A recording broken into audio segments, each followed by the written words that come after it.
Hi everyone, this is Michelle. Welcome back to episode 3. So, today we have a very special episode. This is our first ever interview with one of NARU's community builders. Now, we have been obviously impacting communities through these builders, and we want to hear their experiences in building their community, reaching out to their members, helping their members in their day-to-day life. And what better than to invite the first ever community to ever launch their community on Nauru, which is NextGen Tribe. The guest of our interview today is no other than ThankGod. He is a founder, he is a community builder, he is a project manager, he has been a student, and he has so many insights to share about how he has created and grown his community. He has led NextGen Tribe, which is a design community empowering ownership through design, accountability, and personal branding. They had really high engagement between 47 to 100%, some of the sessions reaching over 77% in participation. They created a clan system that made everyone feel like they were part of a team. It helped them build strong relationships and a solid support network, which has made their whole experience more fun and collaborative. We can't wait to kick into this episode, but before we start, please hit the like and subscribe button wherever you're tuning in from. We would love to hear all the comments and any questions you have for ThankGod. Please send them in the comments below or send them his way. Reach out to him on LinkedIn and let's get started in this episode. Over to you. Are we ready? Yes. It's okay. A few deep breaths. You'll be fine. Thank you. We'll get started. Thank you so much for joining us for our first ever interview on the NARU Nurture series, where we're interviewing community builders using the NARU platform who are building impacts and who are creating growth within their members and within their community, whether that's online, offline, hybrid. We're so excited to learn from you. And we have our guest today, ThankGod. I met him through the Community Collective. He's been a very great friend. We've known each other for almost 2 years now. We've been through it all. WhatsApp, Slack, LinkedIn. Haven't met in real life yet. Maybe one day. It would be really great to do that. But today we have him on this interview to basically ask him all the questions that I'm dying to know about how he built NextGen Tribe. So I want to start off first by introducing yourself, ThankGod. What would you say? Who are you as a founder? Who are you as a community builder? And why did you start NextGen Tribe? Deep breaths. All right. So, hi everyone. Thank God. I don't like being addressed as a founder. I just like being addressed as someone who wants to create something. I'm just a simple guy trying to, create impact in the world. And then, we started the Next Gen Tribe.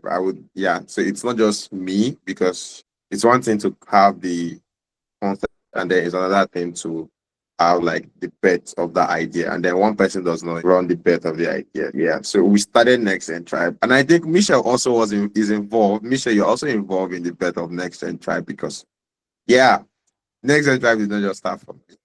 So I'm thank God just trying to create impact with Next Gen Tribe. Amazing. Yeah, I do remember having our conversations, and this was when you were still a program manager. And you failed to mention that you have a whole background in project management, and yet you're also a community builder. What brings you, I guess, to building a community instead of focusing just on project management? So early on, like my whole entry into tech and the tech sector was through community management. So I've been everywhere and nowhere at the same time. So while in school, I studied computer science, and when I got into school, I had a very good friend of mine who happened to live in the same lodge that I was living in. And his name is Raphael, but we call him Self-Made. So when the Self-Made asked us, he asked me, like, what do I like about computer that made me want to study computer science? I told him, well, I just like everything that has to do with gadgets. Initially, I told him I wanted to hack. I wanted to learn, hacking, electrical hacking and all that because of what you watch all these sci-fi movies. And yeah, so he was like, well, these are he gave me like, a pathway to follow, for me to, learn hacking. So I think I did design, I did Python, I did Java, I did as old as Q Basic. I don't know if anyone can still remember Q Basic. So I did Q Basic, and I was just trying out different things, but it felt like as if, oh, this was not where I wanted to settle in. And then I think in 2019, the same self-made, yes, recommended me to Genesis, which is a tech hub and a tech company. They're trying to start out student communities in different universities. And so they were looking for volunteers or ambassadors. And so self-made recommended me. I got there, we had like the orientation, came back, and like our first event, we ran our first event. And I was able to pull, I think, over 67 people just for the first event in a small classroom. And there's this feeling you get when people attend an event and then they tell you, man, you tried for your first time. We enjoyed the section. That gave me joy. And I was like, well, I might have just found my place. And, Wow. I started community from there. I went on to build, the Genesis student community and built it to over 300 members. And, after leaving school, I knew I wanted to still remain in that same field of just building communities, running events, and then, creating impact. I know I wanted to be, in fact, before then, I had no idea that, oh, you can be like a community manager or a community builder across different sectors. All I was also focused on was just running learning programs, building learning communities for people because I saw the impact it was creating in the students in my university. Some of our partnerships that we had, so I saw the impact it was creating. It was not just me, we were two that built the community. Her name is Chuendo. So yeah, Chuendo. I think you should have met Chuendo because she was also part of the community collective. She was the one that referred me to the community collective. So moving after I finished school, I just wanted to remain in community. I just wanted to. And then having built a community from the scratch, the whole struggle, the UI building, getting partnership, trying to run events, and different things I had to do with building a community. It was quite enjoyable. Honestly, I'll tell you that the struggle was like an adventure for me. And I wanted to do something like that for myself. I wanted to like own my own community. I wanted to like start out a movement. And after school, I had that idea to build a community, but I'll tell you that I was scared because I was still seeing myself, I was still not this perfect guy. In my head, I said, oh, I needed to get like a particular, maybe any particular amount of money or become famous or become popular to a certain level that I can now say, yes, let me start building this community. So community has always been my thing, right? I think I was going through it. I was going through Twitter this morning, and then someone said nobody ever figures out life. So I feel like maybe it was through me doing so many things in tech, and then finally, getting recommended by somebody to try out community management, and then I found like, this was like my place. And we're so welcome to have you. We're so thankful that you're here. I love your diverse background. I love that you touched on how you were just a student. And now that you're the community builder for NextGen Tribe, you're actually helping students as well who are in your position, who might not be into tech, but they're into design and maybe into UX, maybe into graphic design, maybe into, product design.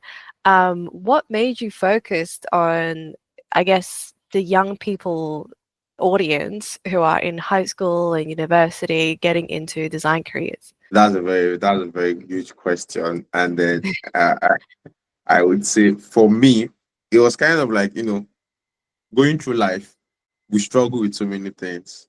And so I have a younger brother. And I would say that there are things that I went through that I wouldn't want my younger brother to go through. So I would want to offer some sort of guidance to him. And I would always tell him, okay, this is my own experience with growing up. And I feel like you're going through the same experience, or I can relate to your own experience with what happened with my own experience. So this was how I was able to go about it. I feel like this is how you can also be able to go about it. So why we focus for the young people is because one is the age that we are in, it's more or less like you have enough time as a young person. You have enough time to try out a lot of things. I was not opportune to try out a lot of things because fear held me back. So having overcome that fear, I've been able to discover that, well, at the end of the day, The only thing that is just stopping you is you and then your own imagination. Because and I want to next gen is just it goes beyond just design, right? Because I've been meddling with personal branding of recent. I mean, since the start of August, I've been involved in personal branding and storytelling. Been watching a lot of Chris Do's video. So I've been telling the next is in next gen tribe that social media is the new resume.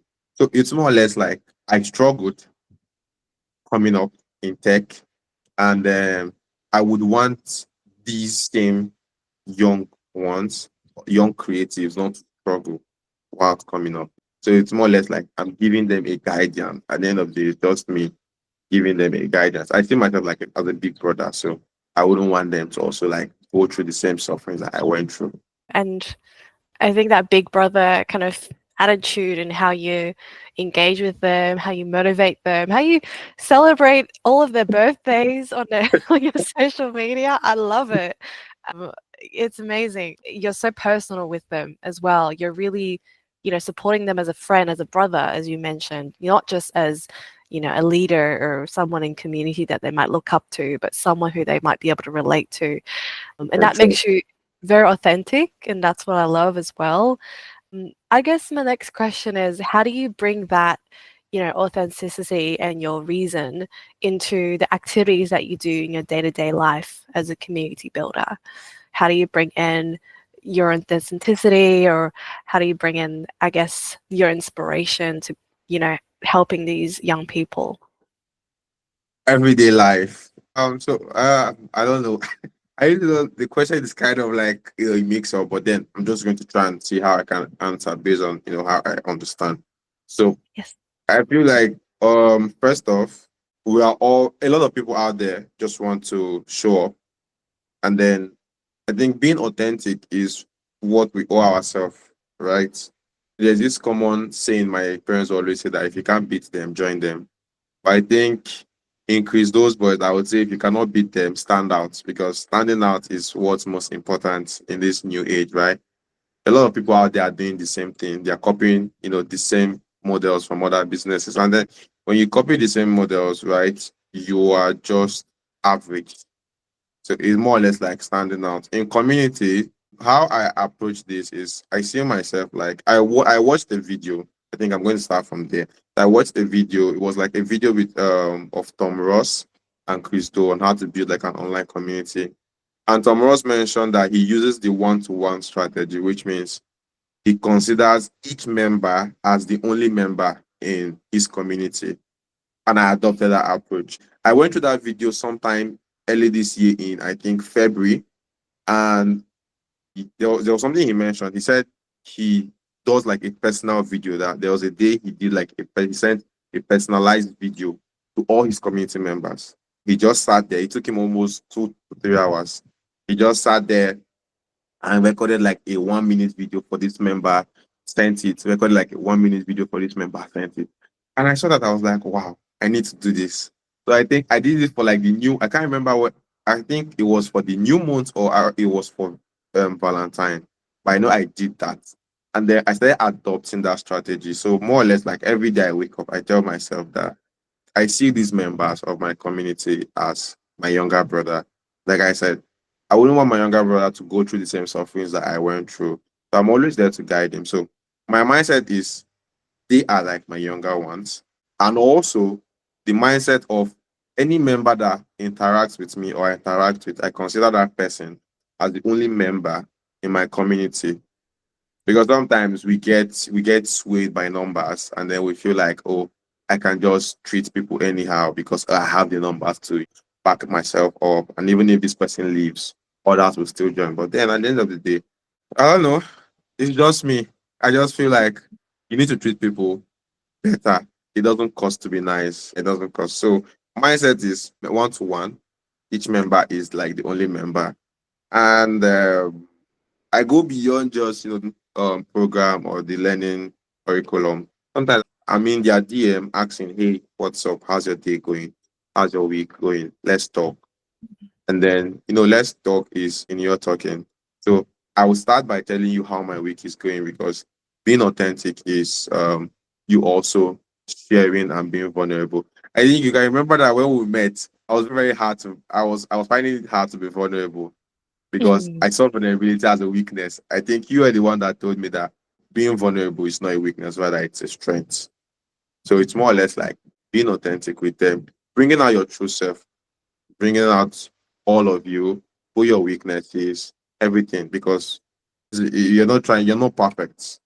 And I see that in a lot of communities, the managers or the admins they are just putting themselves out there as this perfect manager. And your members are actually struggling because your members also should relate to you as a community manager who is also struggling with day-to-day life. Sometimes I come up and we talk about our challenges for that day, or talk about our struggles for that day, and then we kind of like find comfort in the fact that it's still life and we are still living life. So like this. That's so good.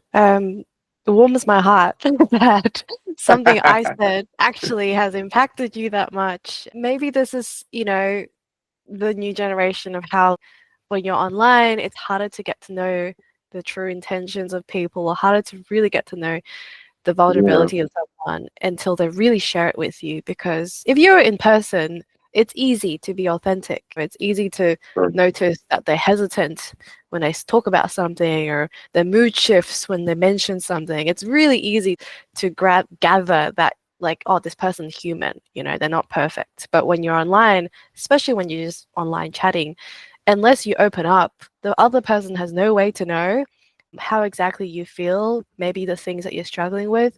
And there's been so many times that I think you, thank God, have helped me when I've been vulnerable in my journey with NARU.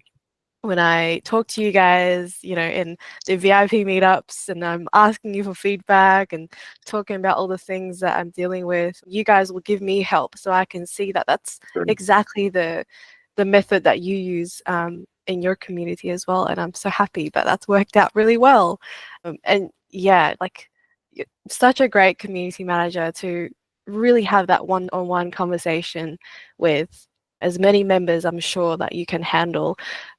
I Yeah. would say, I guess, when you talk about like being supportive and using NARU as a platform, because we focus on this whole accountability aspect, how can you steer more to that supportive role rather than it becoming almost intimidating if people are feeling a little bit, like, oh, are you asking too many questions, sort of thing? How do you steer that towards being more positive and supportive instead of intimidating when you're thinking about accountability as a value? So I think next gen is more or less like my own struggles and my own experiences because I can remember when I joined NARU, I still have that post till now.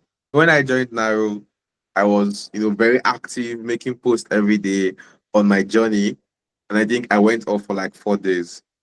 So initially I thought in my absence, I thought that you and Joy and others would notice my absence, not posting, and somebody would reach out to me and be like, hey, we've not seen you for a while. And nothing happened that first time. Like I remember I made like a post and then you came up and you also like consoled me and said, oh, sorry that you're going through this. And then you also apologized that you didn't also reach out to me. So, it's I made like a video on LinkedIn and I say, I've always wanted people to show up for me. And how do I do that? Is to also show up for other people. So I want people to also show up for me when I'm absent. And so I kind of like take that because that also even made me consider NARU when I was building NextGen Tribe. Because I already used NARU. I'd seen I'd seen what NARU was all about. I'd seen how NARU supports accountability, where you can create a project with your friends, you can create a project publicly and then share, build in public. You can also create like a private project. And so I kind of like took that because I wanted that for the next gen, for the next season, next gen tribe. I didn't want them to just, go through design. The whole point, I think our value proposition in next gen tribe is to empower ownership through accountability and design. So we want to empower a generation of designers who are accountable because in this day and time, yeah, I think it's not just in this day and time. One thing that is important is having soft skills. It's not just the hard skills that is important. I think the hard skills are like half of the equation. The soft skills are the other half of the equation. And a lot of experts, a lot of professionals do not have these soft skills. And I think accountability is a very strong soft skill to possess and have as a professional in any tech field that you are.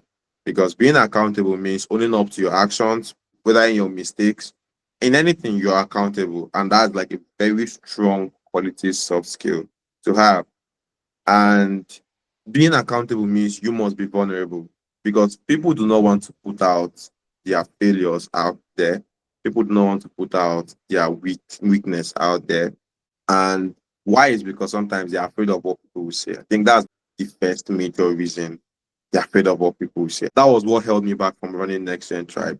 I was having a conversation with my friend the other week, and he was telling me, man, he regrets not doing things when he was young. I said, wow, it happens. I mean, I still regret. I won't say I still regret, but I regretted not starting NextGen earlier on. But I mean, there's still time for us to do amazing things. Yeah, it is the past. So a lot of people are afraid of putting their weakness out there because they're afraid of what people will say. And being vulnerable is also being accountable. So I just wanted that for the next is. I wanted to empower that for the next is because you, Joy, and NARU had helped me to become accountable, had helped me to become vulnerable. I was finding it very hard to be accountable, very, very not accountable, very, very hard to be vulnerable. I feel like I need to go through my sufferings alone. I don't need to tell anybody. But now I have found it's important that sharing and asking for help is not weakness, it's strength. It means that, oh yeah, I can't do it alone. And that's why we use NARU. Because now with NARU, the nexus are able to create a project. So you're able to create a journey that, okay, I want to, learn or become a designer. I want to finish NextGen Tribe design cohort. And how do you do that? You create a journey, you share it with your clan because we make use of clans. And then you make your posts every day. I go through their posts every day. And when I noticed that a next day had not made any posts, maybe for days, I reach out to the person and I'll be like, hey, what's up? What's going on? I wouldn't come straight and ask you, you have not made your post for this so amount of days. Why? When you ask that kind of question, it feels hostile. It feels like you're trying to find a fault. So I know that people go through these different circumstances in life, and it's important that we extend grace to people. So I come to their DM and I'm like, hey, what's up? What's going on? We've missed you. And then, that gives them or that creates an environment for them to share their struggles and then tell you, okay, this is what's going on. I've been very, very busy. I said, oh, it's fine. I mean, we all go through it. It's part of life. However, now that you've said this, no problem. Then I'll tell the person, okay, I can check back. And I do check back. I think one thing I do nowadays is I make use of my alarm a whole lot. Like if you go to my alarm, there's a whole lot of alarms and reminders for me to check back with. I have a next who is signing out on Friday. I've already set an alarm for me to make a post on. And I do that because I know that if I tell them, I don't want to say I'm going to check in and then I don't check in because it is those little things, those little acts that actually matter and they actually build up to you building that community that you actually want. So when I tell you I'm going to check in with you, for better scenario of me checking in, and in order for me to check in, because I know that I may forget, I set an alarm. So when I forget, my alarm reminds me, and then immediately check in with them. So this I've been doing since I started NextGen Tribe, and the impact is there. The impact is there, and it's those small actions that actually accumulated builds that foundation of trust and the impact that they feel. Let's just say after the cohort, they still remember how you checked in on them when you said you would, you kept your promises. And that's the foundation of trust, I think. When you build new connections, when you have community members that learn more and more to lean more into trusting you and trusting your support rather than feeling like, oh, they have to do it alone and keep all their weaknesses to themselves. I think you showing up consecutively actually builds a lot of that trust.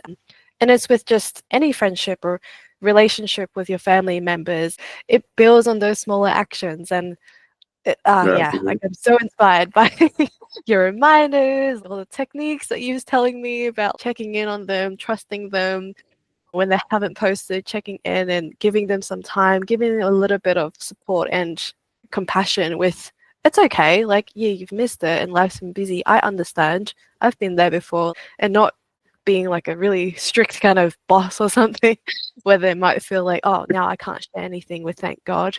Because that's the type of, member that you want, like opening up and everything. Wow, so much already. And I haven't even gone through half my questions yet, so I'll have to keep on going. I But guess yeah, I will. Next one would be when you mentioned, you were there with myself and Joy and using NARU. You did mention this a little bit, but have you explored, other community platforms out there? What made you choose NARU to launch NextGen Tribe?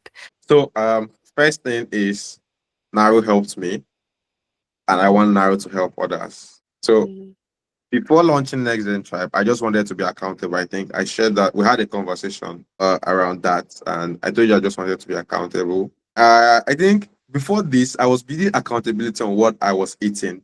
Where in our VIP allies, I was always telling you how I was writing down what I eat every day, and I have started with project management because I started the Google project management course, and I was being accountable on NARU. So I just wanted to learn accountability, owning up to my actions and then reflecting on my actions, and also keeping a track of my actions each day on a particular journey so that I can come back. Maybe after a month, you can come back, go through what you've written or your record, and then reflect on where you did well, where you didn't actually do well. And so I wanted to learn, I wanted to be accountable. And now helped me do just that because I mean, for the first time in a very long time, I was able to keep accountability for 3 months on my fitness goal. What I know I don't usually do. I would start mm, out, I would start out with day one. It's always when at the first week of starting out a new thing is always very interesting. I think where it gets really intense is maybe in your third week because then you're already used to the action already that it becomes boring. So for me, for my fitness, I will start out, oh, I want to keep track. I'll do for the first week, second week, third week, I'm off. I'm back to basics, back to default setting, I would say. But I used Naira for the first time. I was able to keep a streak for 100 days.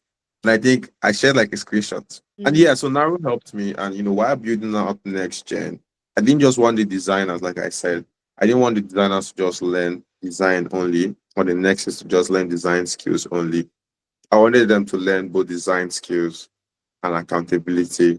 In cohort one, when we had like the clan onboarding section, in XT, asked me a question, Chidubim. He asked me a question. He said, because I had already gone through, okay, what the clan was all about, the roles of the leaders, and then each week what we expect from the clan members. And so he asked me a question. He was like, what happens when a person does not, or when a person is not accountable, rather? And I said, you extend grace. That we go through different aspects of life. So rather than find faults, in the person's action, you will extend grace. And I think while building next gen, I started reading Atomic Habits, which you know. So some of the strategies I learned from Atomic Habits, I've also been able to pass it on to the next is like for one, I think Joy is also aware of this strategy. It's okay to miss one day, but it's not okay to miss 2 days. So I mm, mean, it's okay for you to fall short for one day in your when you're building your life or your self-development. But then falling once might be a mistake, but falling twice is intentional. So I don't tell the next is, it's okay to miss one day. It's okay for you not to post because how do we use NARU? In NextGen Tribe, we make our reflection post. I send our resources to the next days every week on Tuesday, on Wednesday, and on Thursday. And then we make a reflection post at the end of each learning day. So I tell them it's okay to fall short. I've some of them that I've had calls with, I've told them it's okay for you to fall short on one day, but then try not to fall short on the second day. And then all that matters is you showing up. You don't need to give it enough time. You just need to show up. I tell them 5 minutes of showing up is far better than 0 minutes of showing up. I'm learning video editing, and some days I'll be so tired to learn that I'll just tell myself, just for 2 minutes. Just open YouTube and then learn for just 2 minutes. And when I do that, I discover that, oh, this video I want to watch is not for 2 minutes, it's for 7 minutes. I have to complete it. And you find I've done 7 minutes of watching one video. And that just one video I've watched that day is better than 0 minutes of not doing anything. So NARU has helped me to build accountability. And I want NARU to also help other people build accountability, because with the right mindset, with the right people and the right tool, you're able to build the right community. Mm. Yeah. Oh my God. So many good tips. And Atomic Habits is one of those books that inspired me to work on NARU from the very beginning. When I read it, I was so captivated by the concept of like the identity, choosing who you want to be, instead of Yeah, what you want to do. And when I thought about exactly. the identity, I thought about, well, if you want to be like a runner, the best way to solidify that is to join like a running club, right? Where everyone around you is a runner. It's And running. then that's kind of like where the community came in, because if you can join a community full of designers, full of people that you want to be with, then you will automatically become the average of those people spending all those effort doing that thing. And if you're led by someone who's done that, or who's got the knowledge and is able to teach you, then you're more likely to also solidify the identity. And the habit is a lot easier to build when you already think of yourself as a person who does that. And when you mentioned, using accountability to like don't miss 2 days in a row, that's yeah, like that's the discipline that a lot of people, I just think they don't have it in them to show up, maybe. Maybe it's that, like, I've been there before. I feel like, oh no, I can't get motivated. It's not about the motivation sometimes. It's about just being honest with yourself. Even if you can't do a whole 1 hour video, I can do 2 minutes. Being Yeah, honest with yourself, right? exactly. It's really helpful. I finished Okay. Atomic Habit, by the way. You did finish it. Oh my God, so good. After I had to read it 3 times. Yes, it's so good. I could read it another 5 times. I've got highlights all over my book. Yeah, it's one of those, like, you could read it so many times and you would have different ideas every single time you read it. Okay, Ooh. cool. I think the next question I want to ask is, I guess, like, what challenges have you faced while you're growing a community or growing this program for NextGen Tribe? What would you advise other builders if they'd like to do this, the same journey that you've been through? What challenges did you face, and how would you advise other builders? So I that this question you asked made me to sit up. Because I mean, the challenges are every day. Sometimes they are every minute, they are every hour. I think the first challenge is, as community builders, right?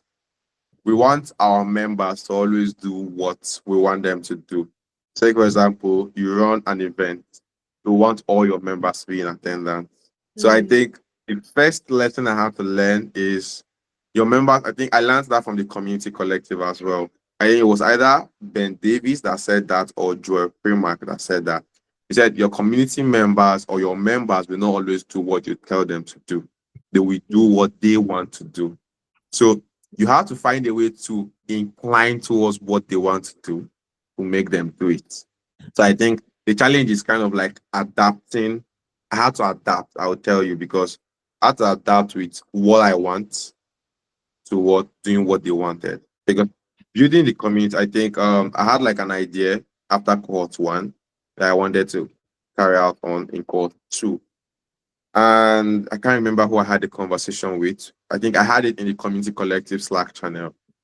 And I think Ines dropped a very amazing reply that, oh, you need to actually ask your members how they feel. And then I remembered, I'm not the person who's going to go through his product or what I'm going to do. They are the ones that are going to go through it. So I need to get a feedback from them. And I mm, did. And the feedback they gave me was what I used. It was hard, I won't lie, because then it's kind of like what some of the things they are saying is not what I want to do. But then at the end of the day, you just have to adapt. So I think the first challenge is you have to, as community builders, your members will not always do what you want them to do. So if you want them to do something, it has to be what they've wanted to do. So you have to have like a listening ear to always listen to your members, what they want to do. And then I think the second challenge is you have to be flexible. And I think authenticity comes with flexibility. Not being flexible in breaking some of your principles, right? Or being flexible to adapt to situations and challenges as they rise up. Me, for one, I've been a perfectionist. I've always wanted things to be very perfect. This should be very perfect. And now I've been able to grow beyond that to what I just need to show up. It should not be perfect, but I need to show up because I know that perfection is achieved over time. So, well, initially, before I'll tell you, if we were to do like a before and after, I wanted it to be perfect from the very first start. And so, what is I do tell them that okay, just show up, right? So there are so many challenges I would have mentioned. Sometimes it has to do like with some of your team. For one, you could have internal team issues or team challenges that you just have to just remind people, okay, this idea that we're running now should not be perfect. This is what the members want, and we have an idea on how we're going to achieve it. Let's just run with the idea we have. Let's not spend too much time thinking on how to perfect it. Let's just run, and then we'll learn from our first iteration because I see it like a sprint, right? Community, I think I want to even start a series on like how community is similar to product management because a community is a product as well. And then each event you run is like an iteration. So after the event, you have to learn from that event or that program or whatever activity you run in your community.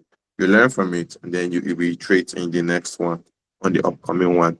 So I think the second thing is you have to be adaptable. You have to be flexible in adapting to challenges as they arise.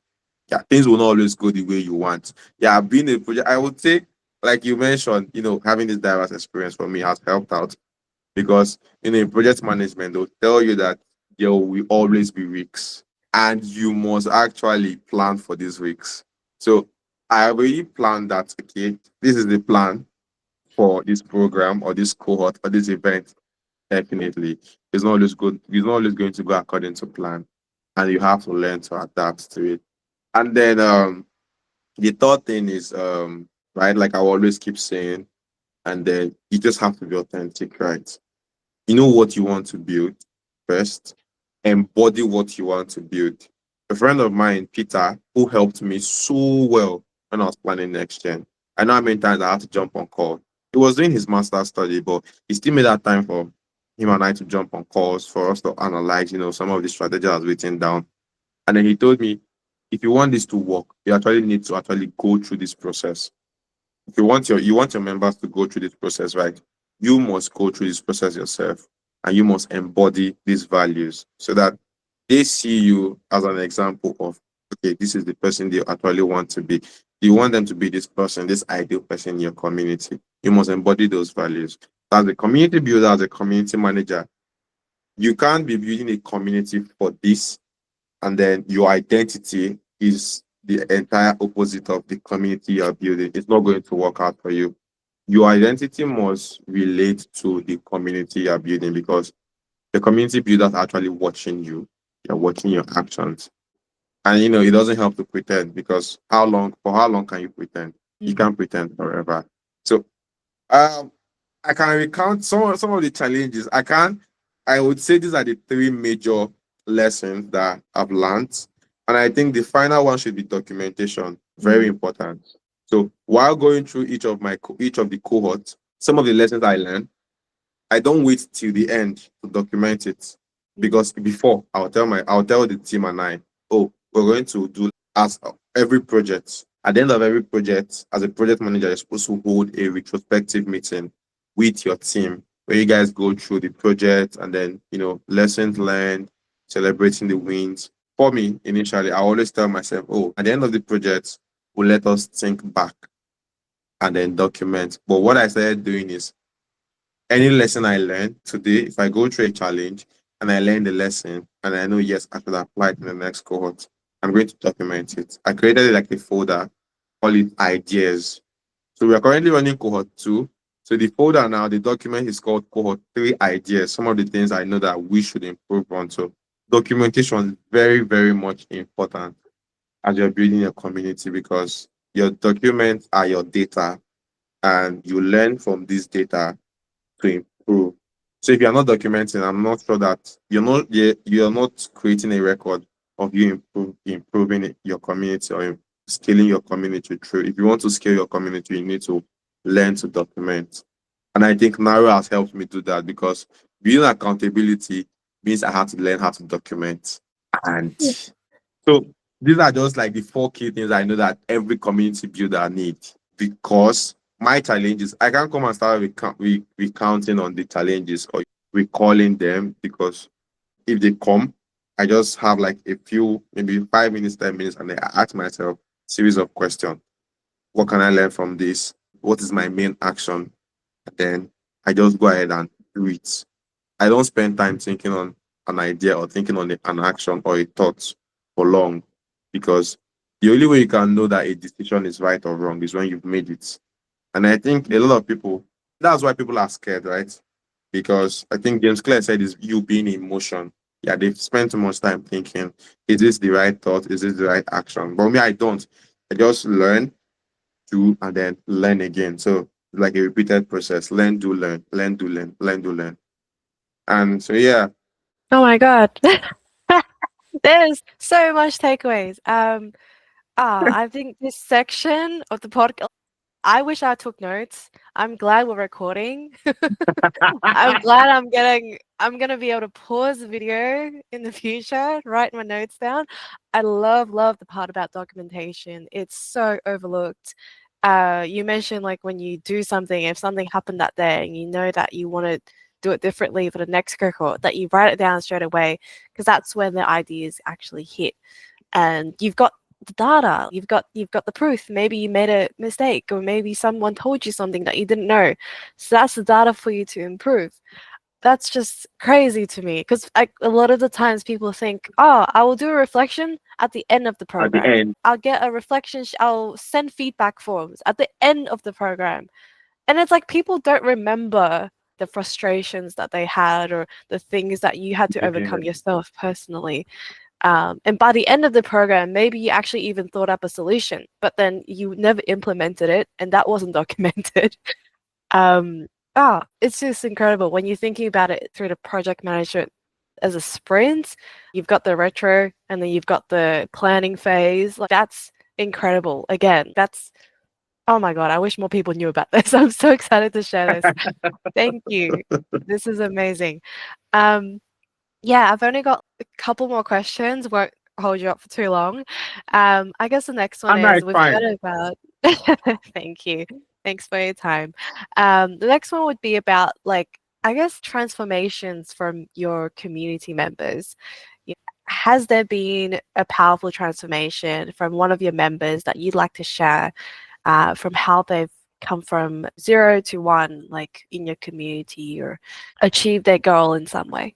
Yeah, so I mean, there are transformations that I was on a call last week, preparations to what another idea that I'm working on, or I'm collaborating on, I would say. And yeah, the person mentioned something in reference to a transformation that has happened in one of the Next's life. And the person called me a character developer, that I'm in the business of character development.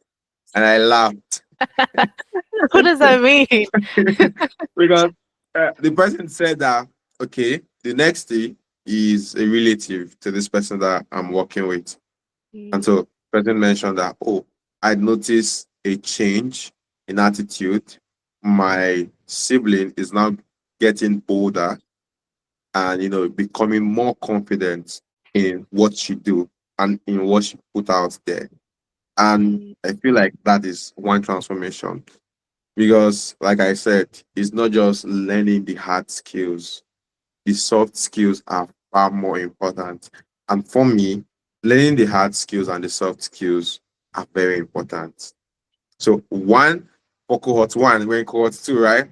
And for cohort 1, one of the transformations, and I think one of the testimony I'd like to talk about is the connection that was built, because other than them learning design, they built they built an amazing connection that even I myself I was jealous. I was telling them that why I created a clan and you guys are closer as a clan, and it feels like it's left out.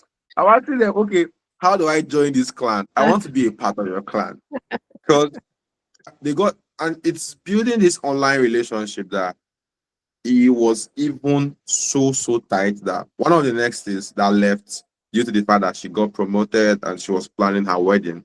She actually got someone from the tribe represent the tribe in her wedding, and she was really glad because this was the first time she was meeting this person, and then you guys are meeting in her wedding. And even Oh, yeah. So I mean, like for me, connection is like what I hold close to heart.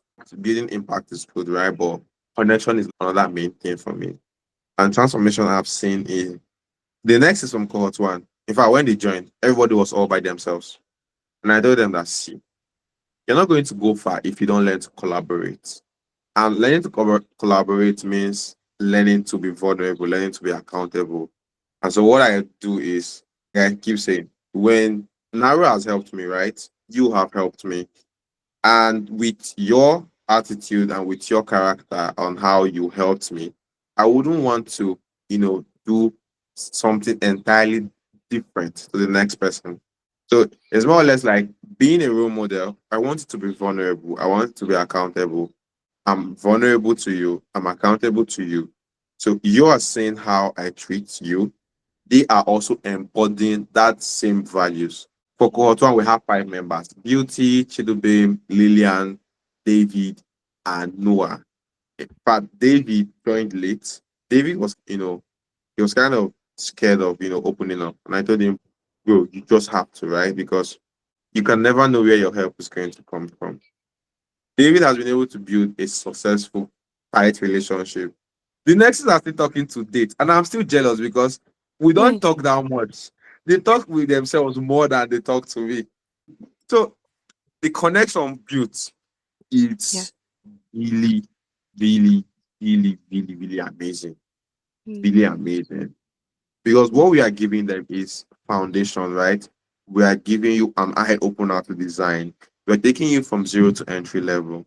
And now from entry level to senior level is now left for you. So we are building what we do now in NextGen is we not just teach you, we also build you that curiosity, because I tell the next is I don't want to build a program where people depend on me to feed them. They are being spoon fed. No, I'm also going to build that curiosity in you. So some of the tasks we give them, sometimes they complain, say, oh, these tasks are very, very hard. I say, well, do your research and then mm, try out something. Try out something. You need to try something, because if you don't try something, there's no way you're going to improve. And then trust in what you have done, right? Like one of the guidance we said, the guidance said that Prince will always say that you're only going to do to the extent that you know. So in order for you to do more, you need to know more. And then I told them, so whatever you're going to be doing now is based on the knowledge, and you need to be able to develop that curiosity mindset. So transformation is not just in design alone. In fact, transformation for me is one, the connections you've been able to build, and they've just been doing just that. Even in cohort two, right?